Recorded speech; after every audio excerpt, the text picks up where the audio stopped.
c'est Marie-Pierre de Laura les Merveilles. J'espère que tu vas bien. Aujourd'hui, j'ai une toute nouvelle clé d'intervention à te présenter, une autre belle façon d'être en relation avec toi. La clé s'appelle l'importance du processus versus le résultat. Hé, c'est quoi? C'est en fait une clé qui nous rappelle l'importance de se poser dans le moment présent avec toi afin qu'on soit ensemble à travers chacune des étapes qui te mèneront vers un résultat qui sera significatif pour toi. Mais pourquoi? Parce que cette façon d'être à l'écoute et attentif à ce qui est en train de se passer ensemble, à ce qu'on est en train de vivre, ben c'est comme une boîte au trésor d'occasions à saisir pour te permettre de vivre différents moments qui vont te faire goûter au sentiment gratifiant d'être fier de toi, pour te permettre d'évoluer dans un espace qui te ressemble et aussi pour que ce qui est en train de se passer soit porteur de sens pour toi.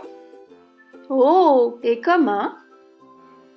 En fait, dans un premier temps, peut-être que tu as déjà remarqué comment on aime prendre le temps avec toi avant de débuter une activité. On appelle ça la mise en contexte. En fait, la mise en contexte, c'est le moment juste avant de commencer une activité où on va éveiller tes sens, par exemple, à l'aide de ta trousse sensorielle, pour s'assurer que tu es bien disposé à participer à l'activité.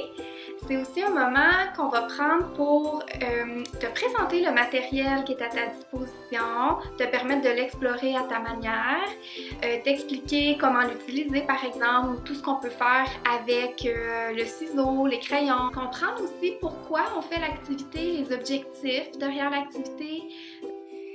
Mon secret avec la mise en contexte, c'est vraiment que c'est un excellent moment à passer avec toi pour partir à la découverte de tes préférences, pour ensuite s'en servir comme levier pour aller chercher ta pleine participation à l'activité. Par la suite, il va y avoir bien sûr la phase de la mise en action. C'est là que tu vas réaliser toutes les étapes qui vont te mener vers ton résultat. Et au travers toutes ces belles étapes-là, notre rôle dans l'accompagnement qu'on souhaite t'offrir, ça va être vraiment de réfléchir à tous les angles possibles, de te faire vivre une étape te menant à une autre étape, qui te mèneront à une autre étape, puis à une autre étape.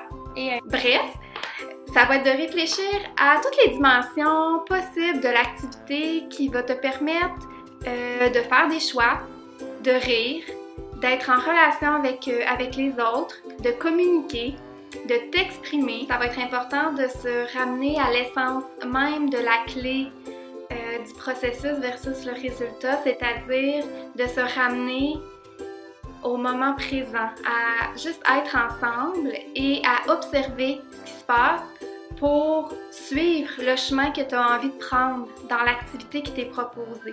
Tu sais quoi? Ça va être important aussi qu'on se regarde un petit peu pour être sûr qu'on n'est pas en train de t'induire nos attentes par rapport aux résultats de l'activité, mais qu'on est vraiment en train de te suivre dans ce que tu as envie de vivre comme activité. Une autre belle façon d'être au cœur de son cheminement, tu penses pas? Donc, observer et prendre le temps avec toi vont être des éléments essentiels pour éviter de passer à côté d'un détail qui aurait pu te faire vivre une réussite ou de l'émerveillement. Par exemple, si dans un contexte de création artistique, tu as à manipuler du papier de soie parce que tu dois le coller sur un carton, ben si on porte attention au résultat qui est de coller le papier sur le carton, ben peut-être qu'on va passer à côté du détail que toi, le papier de soie qui vole dans les airs, ben ça te procure vraiment de l'émerveillement. Le résultat peut aussi être perçu un peu comme un prétexte qui te permet de toucher à différentes étapes, pouvant te faire vivre d'autres possibilités, te permettre d'explorer, d'atteindre des objectifs différents. Finalement, le processus versus le résultat, ça ne veut pas nécessairement dire que le résultat n'a pas d'importance dans la balance. En fait, ce que ça veut dire, c'est que s'il doit y avoir un résultat au travail que tu as à faire, c'est qu'on le veut le plus authentique possible, qu'il soit à ton image, qu'il te ressemble. Que derrière ce résultat, il y a une histoire, un beau moment raconté, une force que tu auras dévoilée, une réussite qui t'a rendu fière. Voilà, c'était la clé d'intervention de l'importance du processus versus le résultat. Une belle clé qui nous invite à miser davantage sur les étapes qui vont mener à la construction de ton sentiment d'émerveillement et d'accomplissement, et ce, indépendamment du résultat obtenu. L'important, c'est qu'il soit à ton image. Sur ce, je te souhaite de passer plein de beaux moments, plein le cœur, plein l'essence. À bientôt!